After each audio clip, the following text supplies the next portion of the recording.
being self-aware is part of it is saying, well, wait a minute, am I doing something? Am I fighting right now? Am I running away? Am I freezing or procrastinating even?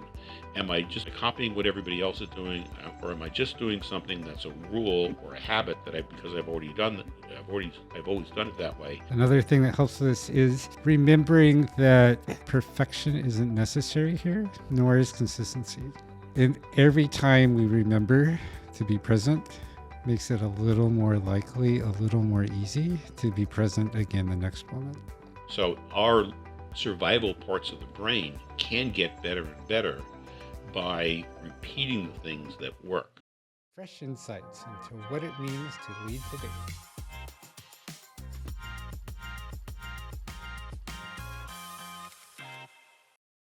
With all the work you've done with people and with yourself, where is the one point that you find people are most likely to slip up? Well, to me, it's at the really foundation level. It's people are going to slip up because they're reacting from a threat standpoint, and once they're reacting from I'll let me even back up from that. Is that the way I talk about this is that we have these, it's an oversimplification, but we have these two parts of our brain. We have the survival brain, which is geared for survival and is really, really quick because the organisms from the very beginning had to learn how to protect themselves, and so there's a survival brain which reacts to a stimulus in hundredths of a second.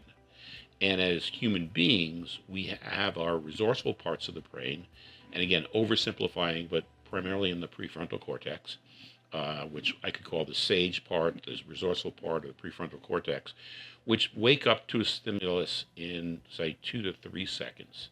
And so when that survival part of the brain detects that something may be a threat, and it's very binary, it's like a threat could be you're going to get tired doing this, or a threat could be you're going to die doing this.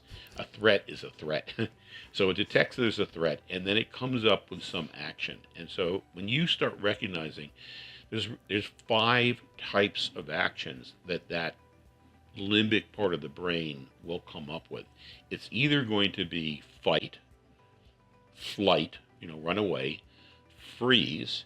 It's going to be some habit or something that you're fluent in that you don't really have to think about, kind of a rules based. Whenever a person pushes me, I'm going to push back. Whenever somebody asks me to code something, I'm going to look at this library. But it's going to be, something that you're fluent in that you can do by habit, or it's going to be something that everybody else is doing, something that you're mimicking or copying your crowd about. So that being self-aware is part of it is saying, well, wait a minute, am I doing something? Am I fighting right now? Am I running away? Am I freezing or procrastinating even?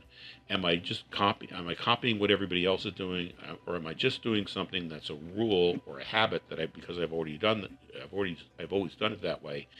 When you realize that you're doing one of those 5 things, it's like it doesn't mean that it's wrong. It just means that it's coming from the limbic parts of the brain. And if it's worthwhile, then maybe you need to be able to access your own ability to critically think or creatively think or executive function to come up with alternatives. One thing I find helps with this, in addition to all the wonderful things you just said, another thing that helps with this is remembering that perfection isn't necessary here, nor is consistency. And every time we remember to be present, makes it a little more likely, a little more easy to be present again the next moment. And when we get it twice in a row, then it just makes it that much more easy to get a third. And it snowballs over time. So This I find removes a lot of the fear from it's not even worth getting started because I know I can't do this more than once a day. Like, great. Once a day is maybe more than you're doing now.